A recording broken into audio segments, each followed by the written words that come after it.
Welcome back, folks. Walking Stories is back this year with a new season of episodes.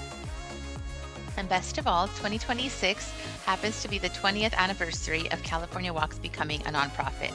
So we're going to bring you former leaders, board members, new and old, and share with you stories from our organization's past and look to the future.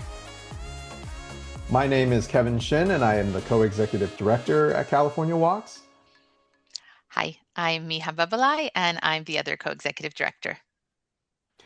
So as Miha noted, this year is our 20th anniversary, and February happens to be our anniversary month. We're excited to kick off this new season on such an auspicious occasion, and to match, we have a special guest with us. Indeed, our first guest is none other than one of the organization's first executive directors. Please welcome to the Stories podcast, Wendy Alfsen. Well, thanks for joining us, Yep. Wendy. Thank you. So, thanks again for joining us today. Since folks listening may not know you, why don't you tell the listeners a little bit about yourself?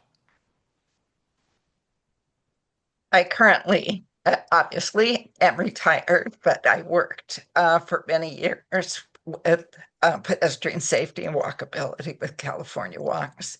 Before that, I was an attorney.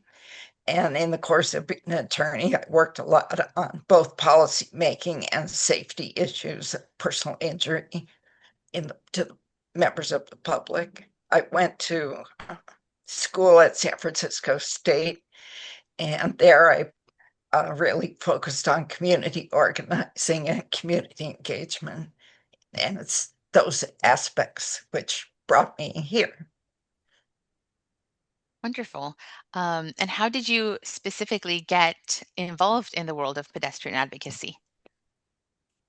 I moved to Berkeley, and within a couple of years, one of my neighbors invited me to join her in forming Walk and Roll Berkeley, which was a pedestrian safety neighborhood organization in its infancy. And shortly after that, she invited me to attend with her to a Bay Area meeting where something called Bay Walks was formed. And that was the beginning of my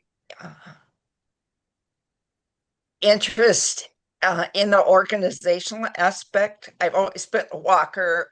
I was a runner and hiker earlier in life. And I soon saw that walking was a way to create the world I want to live in. You know, it not only promotes our health, it promotes our community, it improves our environment, and it doesn't really have any downsides at all, you know. Right. So I have this innate passion for walking, and I have an almost equally strong passion for advocacy. So California Walks, as a part of a local group, I was just very attracted to it and what could be accomplished at the state level so that local groups could actually make walking safe in their own neighborhoods and towns. That sounds so familiar. It's Yeah. similar to our stories in so many ways. And I mean, I definitely got started at the local level as well, and started my interest when I moved back to California and was living in the city of Long Beach. So I got my start in local advocacy also. And I know, Miha, you were involved with Walk Sacramento when you were living there. Yes. Yeah, exactly. Yeah, no, everything you just shared is like deeply felt by me because it's like, oh yeah, me too. Yeah, before Walk Sacramento, what got me into it was actually visiting Europe where I was born and just for the first time seeing the contrast and seeing like the possibilities and coming back and wondering like, why don't we have that here? And can we have that here? And that curiosity, led me to seek to work at Walk Sacramento, and it's been an adventure for sure. I've been in the nonprofit world for a while. Now, Wendy, um, how did California Walks get started, and did you play a role in that? What is the kind of history and your connection to the organization? I was not one of the original movers and shakers as such, but I was shortly after on the scene. So pedestrian fatalities were becoming noticed nationwide, although at that time the pedestrians were still totally blamed for the problem. Hmm. And local groups were forming to do something about it who thought that the system itself was a problem, at least in large part. And the federally safe routes to schools got some funding. So there was going to be funding available as these local groups were percolating and starting to look for a statewide solution or support. As I mentioned before, I was involved in an early neighborhood group, which became part of a Bay Area group of 5 or 6 organizations. And then we learned that statewide uh, a meeting was going to be called. And originally, I think 13 organizations came together. More than half of them were local pedestrian groups. A couple were statewide groups like Rails to Trails Conservancy. The one, I think it was called Red Bluff United, was mainly a hiking group that was trying to do trail work. And so we came together and decided we wanted to form a statewide network in order to influence the state to invest money in and to have some impact on what happened with the original safe routes to school when it was very, very tiny. The Department of Public Health was already invested in this endeavor. They helped sponsor the first meeting that gave some money, I believe, to Walk Sacramento to basically do a convening and hire Hmm. a convener. So we used that model, I think, 3 more times in the process of forming the organization. Department of Public Health, then I believe it was the obesity uh, people, as for the most part, but also from senior services who realized that the health of elders, it depends on getting out, being able to walk. Right. Absolutely. So, what were some of the organization's early challenges and successes, especially given your role as ED? The early challenges were, uh, I guess you would say, structure and funding, because the second grant we got was to actually organize the uh, organization. And we had enough money to hire a part-time director who came on board and was able to serve less than 6 months before she suddenly died of Mm. unexpected illness. But she had written up the articles and bylaws, and but we weren't quite off the ground. The second complication was that the champion we had at the Department of Public Health had the same. She suffered from cancer Oh, unexpectedly. wow. And then the third, so it was left to the local organizations to figure out how to do the work that the Wow. statewide organization had been funded for, which Hmm. was we had a number of projects. So we had a convening in San Jose, and uh, I think 8 or 10 organizations came then. We divided up the work, who would do which, and we each took a project in a small piece of the small amount of money. At that time, the money didn't fund any staff.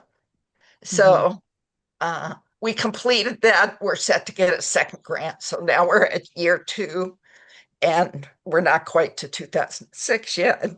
Uh, the money was pulled from the state. So the Hmm. money we were promised, we didn't have the contract signed, so we didn't get Mm. it.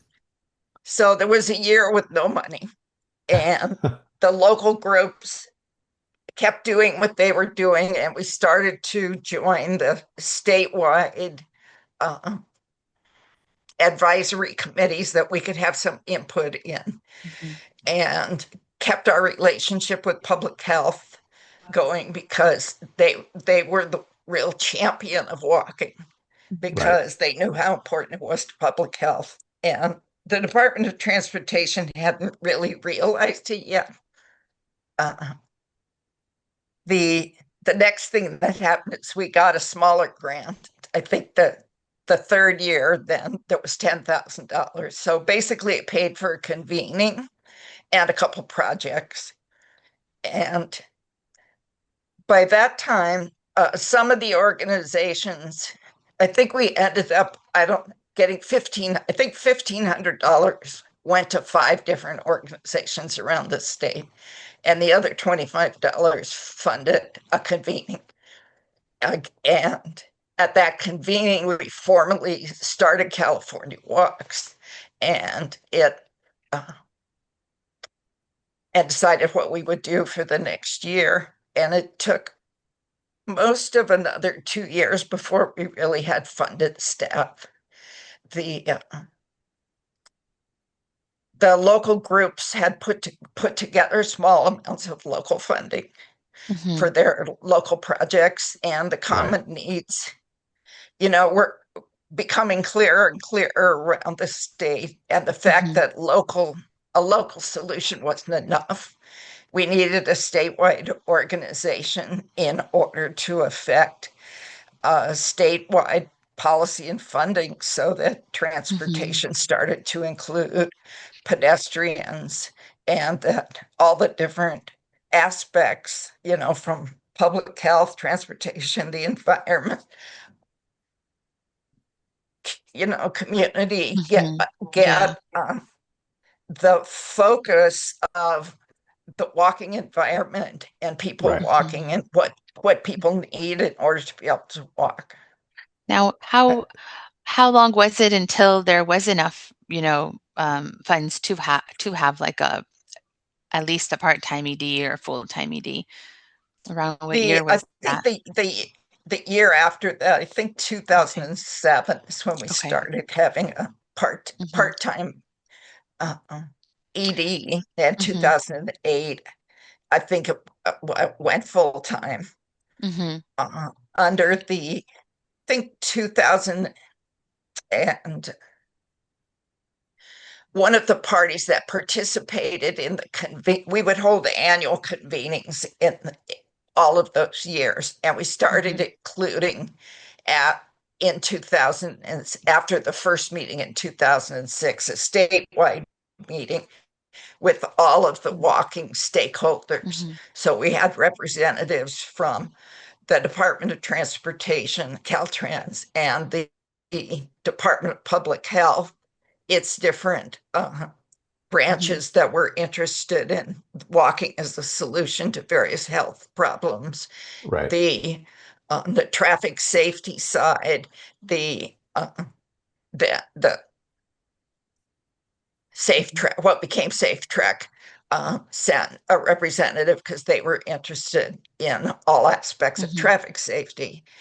And we formed a relationship with each of those groups and showed how pedestrian advocates could be an asset Mhm. and help them accomplish their work and grow their work. And we knew that their influence and resources could help grow our work, and Mhm. that it's a Right. different version of the local Yeah. statewide Mhm. continuum. Now, so the first kind of staff was hired in consistent staff was hired in 2007, but I believe in 2009 is when the official partnership with UC Berkeley started on the Community Pedestrian Safety Training Program, which Yes. for me it seems from what I know of the organization that that relationship and specifically that project really helped the organization grow in terms of staff. Um, Development and just reach across the state. Would you talk just a little bit about how that relationship with UC Berkeley started, and how did the idea come up for this, you know, statewide training program that I've heard highlighted by OTS and by other state and national organizations is really an example that other states should follow. Yes, I'm glad to say, have become a national movement. The underpinnings of the program that launched in 2009 go back to 2006 and 2007 convenings as we worked with Jill Cooper at Safe Trek, and she heard about the projects that we were doing locally and through CalWalks itself. She approached us in 2007, I believe. It could have been late 2006. Did we have an idea as to what a pedestrian safety project could look like? Education project that they wanted to try to apply for OTS, that they had a grant to do something on pedestrian safety in Spanish-speaking communities, and had a trial down south of in Salinas. There were two towns, and we said yes. And so we wrote up a proposal for her, and she liked it a lot. And we worked on it together and put it in, and that basically is the same. So our original proposal is the foundation of what became our program with Safe Trek. Great. Right. Great. Got it. I was hired because of that program. And I still Yes. remember that it was missing the bicycle in the name. Now it's called the Pedestrian Bicycle Safety Training Program. It's evolved Yes. quite a bit in the partnership with UC Berkeley, and I think we've worked with over close to 200 communities at this point, which is amazing. That's wonderful. Yeah. And it's funny enough, the reason that I got involved with California Walks in the first place was actually I was on the other side of the program. I was on one of the planning committees for Long Beach and had the chance to help put together one of the workshops, bring the community together to talk about and take part in the workshops and really help to engage the community and have that conversation and work with CalWalks to put together that action plan, which we have continued to leverage and use as a part of various conversations with the city of Long Beach over the years in trying to bring more safety and more infrastructure to West Long Beach. And over the years, like we've asked for things such as open streets events in West Long Beach, which never happened previously up until I believe last year was the first time they ever hosted the Beach Streets Open Streets event in West Long Beach.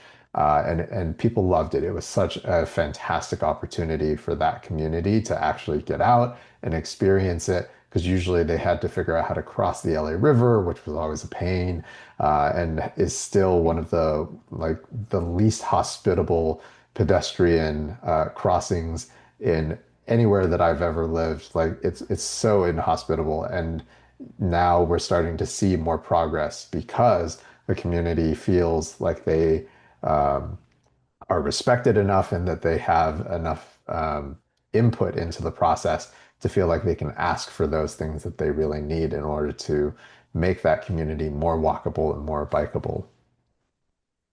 I think what you've just described is the unique element that California Walks has contributed to the whole movement, because other people have the professionals, they have the different government agencies and levels of collaboration and cooperation, and many would announce to the public, but the public, as in, wasn't necessarily the community. Right. And even when it was the community, they weren't engaged as a full partner from the beginning, so that their needs could be voiced.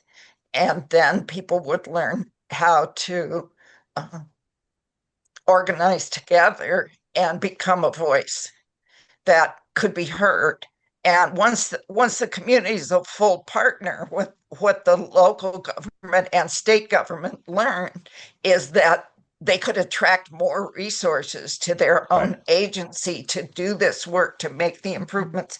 And it's a building process that keeps growing, and it works for everyone. Yeah.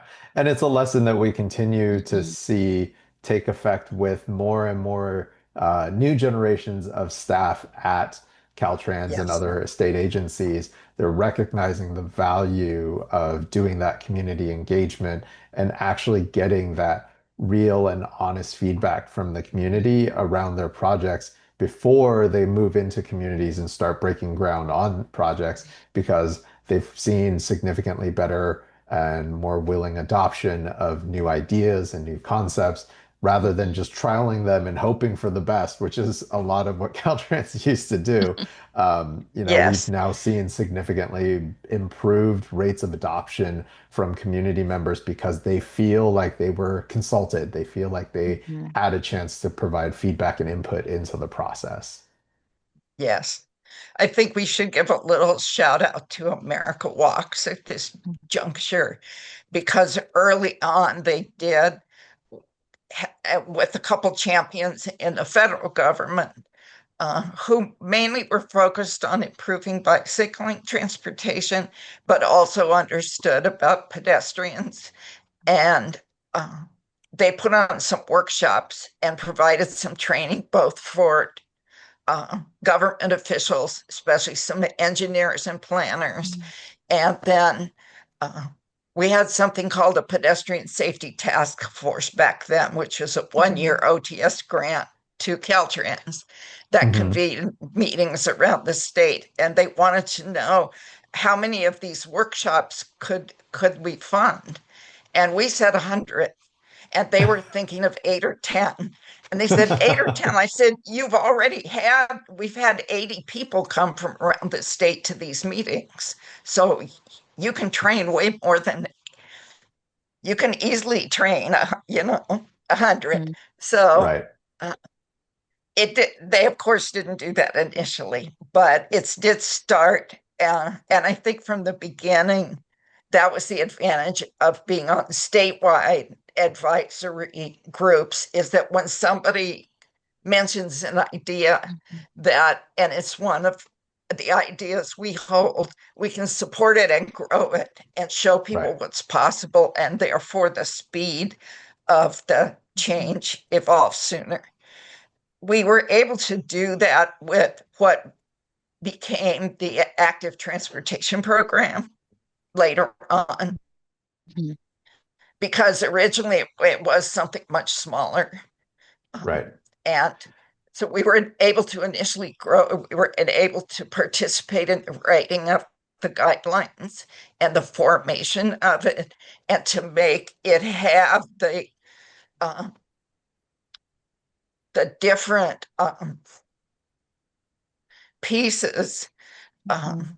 that are counted in deciding Mhm. which projects get Right. funded, so that community engagement is one of them. So Mhm. that unfunded need, lack of resources is another. Then the third is the rate of pedestrian serious injury and fatalities, because the programs before that were more based on which local government had a Mhm. planner who could write a grant, who had a Right. pet project. They might have had a plan that had some projects, but at that point, nobody had pedestrian plans either. Mhm. That was Right. another thing along the way we had to support, is pedestrian plans everywhere. And I think that the Safe Trek series was able to give us a big leg up on that, as workshops are put on around the state.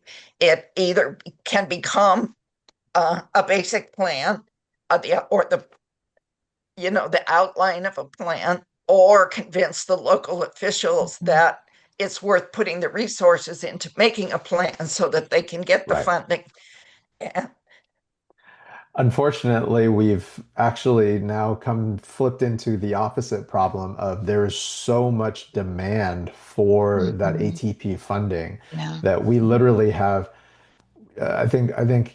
in 20 in cycle 7 there were so many projects that were submitted and so much interest around it that they got something like I want to say it was like 300x what they had available in terms of funding. They received like 300x Mhm. in terms of requests for funding. And that Yes. just shows that there's just so much need and demand around the state for these pedestrian and bike safety projects and just creating the infrastructure that's really needed for people to feel Mhm. comfortable in their own communities and to be able to have that choice, the access to Mhm. different choices for transportation that we don't provide because we've spent so much time and energy and money focused on developing a car-centric transportation network. Right. Even today, the transportation resources are not equitably Mhm. allocated, even by Definitely. who the current uses, and Mhm. as you just mentioned, pedestrian travel is greatly restricted by the dangerousness of Right. crossing the Mhm. street and getting from one place to another. And yet, Mhm. even with that, uh, we are not funded proportionately. Yeah, for And sure. if we were So, funded according to demand, it would, It would blow up the budget. yes, it would. But right. it is exciting to hear that though, because I think it shows even a different perspective from just the agency folks. Like even just with my city here in Sacramento, they're now thinking of pedestrian and bicycle access, not in terms of segments of sidewalks, but in terms of a city regional network. They want to build Yes, their bike lane so that it connects to the next city's bike lanes, and so on. And I think that, local advocacy, regional and statewide, had a huge role in that and helping engineers and planners see the bigger picture. yes. Um, and yeah, many communities are benefiting from that now with the building of trails and, systems and networks. I think So, another, go ahead, no, Kevin. no, go ahead. Go ahead and finish. I was just going to say, yet another outcome of our work has been the growth in transportation engineers and planners who Hmm. are active transportation champions and who have the knowledge of Hmm. how to do this work. Because when we first started, there were fewer than 20 funded positions in the entire state, Oh, wow. Hmm. and there's hundreds of people have these jobs today. Right. So Yeah, so I was going to say, like, we've spent a fair amount of time kind of looking at the past and we're transitioning kind of to looking towards the future a little bit. So, as we look towards that future, what role do you see California Walks having in the advocacy movement in the next 20 years?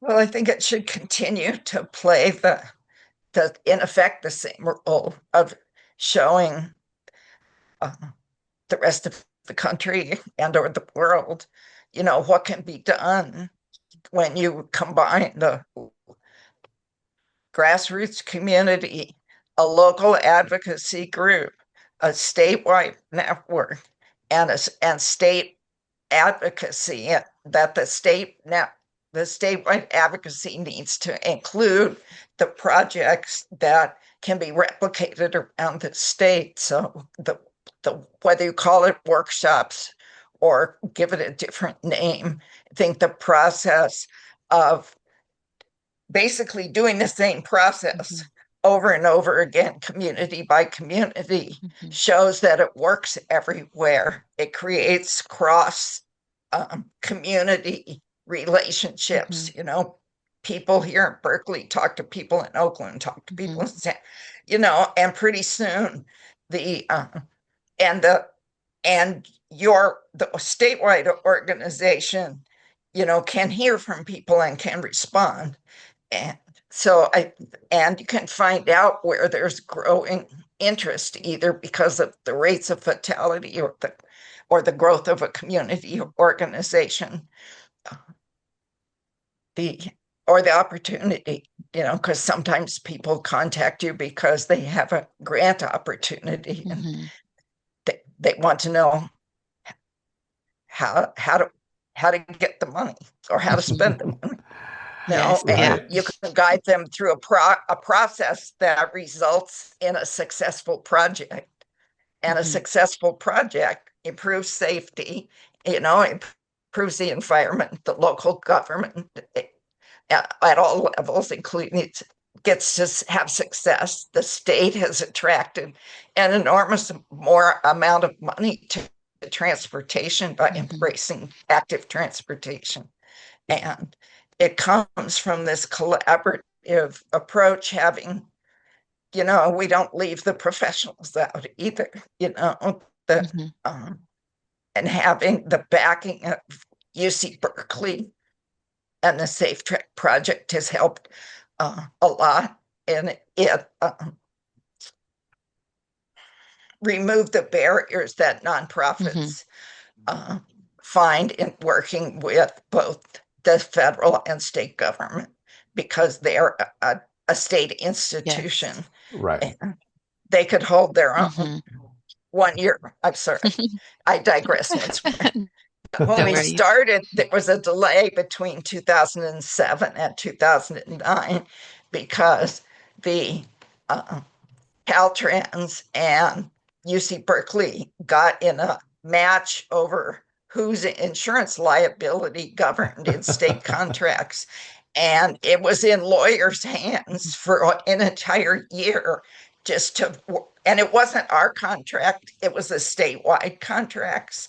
Right. And, but they could hold their own and get an Mm-hmm. equitable contract. Yeah. So that um, both at the university-wide level and then specifically at SafeTrack, they've always been a champion because they strongly believe in pedestrian safety and Mm-hmm. pedestrian transportation and the collaboration. We've been able to, uh, you know, um,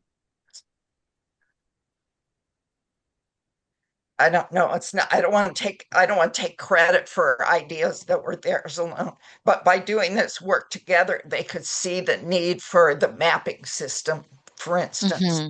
that's Right. now used The statewide. Tims. Mm-hmm. The TIMS that makes it so much easier for any local jurisdiction to get Mm-hmm. funding and for us to communicate the Yes. pedestrian safety uh, Yeah, problem. I think it's been a really symbiotic relationship, even in Yes, the years that I've been collaborating with UC Berkeley. I think on CalOx's end, I really feel like we have pushed for the program to be more equitable, to focus more on community needs.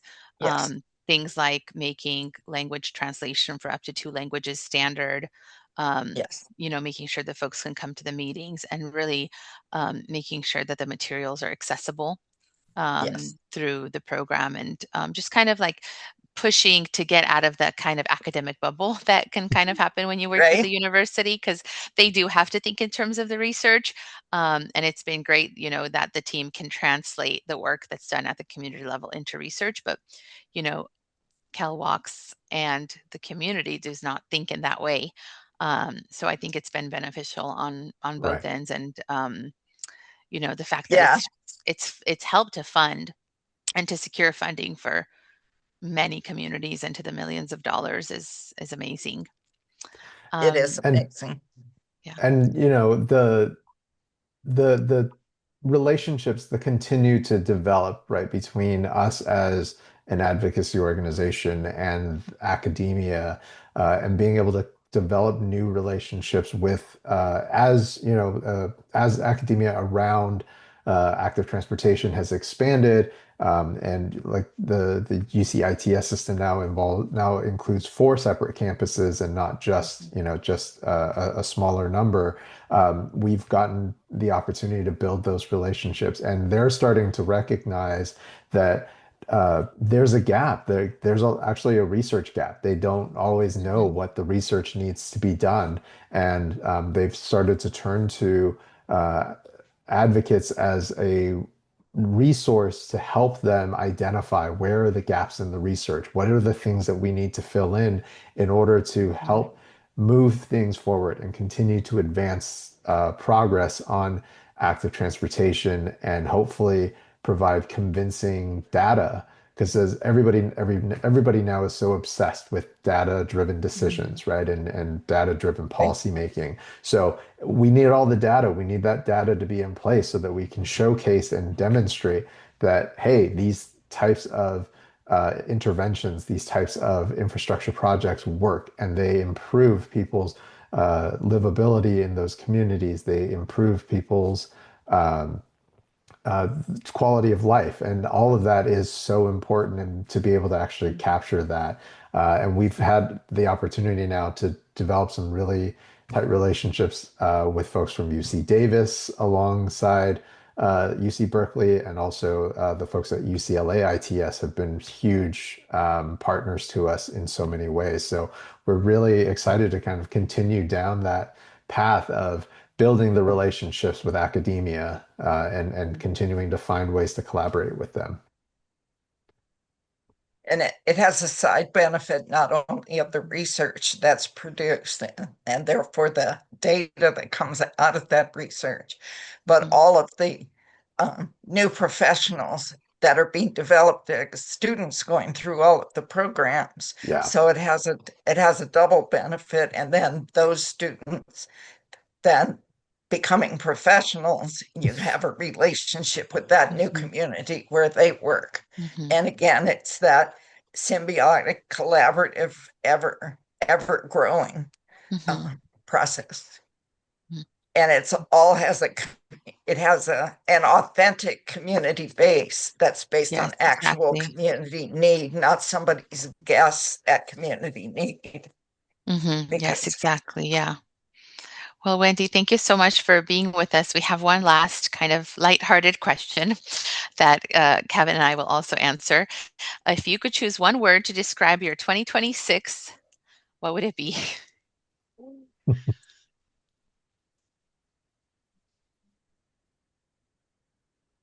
resilience, I guess. Mm. I really had couldn't was down to two words, but one would be resilience. Mhm. Great. Yeah, fair enough. Well, what about you, Miha? What word would you pick? Mine would be gratitude. I'm aiming just to Mhm. have more gratitude in my life. I keep reading about the mental, physical, spiritual benefits, and I think it's a good year to focus on the immediate life around you and be thankful because everything in the world is going crazy. Yeah, it's our connectivity with each other, Exactly. And including Kevin? the natural world. Hmm. And Kevin. So mine, I think, would be horizons. I'm hoping Mm, to continue to look towards the horizon and hoping for this to be a better and more productive year than last year. And certainly looking on the horizons for those opportunities for the movement as a whole to continue to find ways to advance and to figure out ways we can address not just the physical infrastructure, but also dealing with the human infrastructure to back and support that physical infrastructure and to get it into the ground and keep people uh, from changing their minds and pulling back and doing things like asking for stuff to get taken out. So looking towards the horizon. yes, Nice. Well, thank you, Wendy, again so much for sharing your experiences with us, for sharing the happy history to. of the organization and the pedestrian advocacy movement here in California. We hope that our continued work lives up to that legacy that you all started. Yes, the local organizations could never have gotten where we are today without the statewide organization. And the statewide organizations definitely benefits from the its roots and ties to the local communities. Yes, well Yeah. said. For sure. Well, with that, we'll wrap up our first episode of this new season. But we've got lots of great guests lined up to share their stories with us this year, so stay tuned. Like, subscribe, and hit the bell to get notified when new episodes hit each month. We've got lots of great stories about how Kawax has fought for improved roadway safety across the state. And a special thank you to the California Endowment for their support in making this podcast possible. And you too can support our work by visiting calwalks.org/donate or purchasing your very own Calwalks t-shirt at our online store, like this one that I'm wearing right now. And this one We that I'm added, wearing. oh yeah, fantastic. We added some great new gear just before the holiday season, which Wendy has just shown. So take this opportunity, check it out. We've got some great new stuff, tote bags and water bottles and mugs. So check out the new gear, and every purchase that you make supports the work that California Walks does. Thanks for sharing your time with us. We look forward to bringing you more walking stories. Until next time.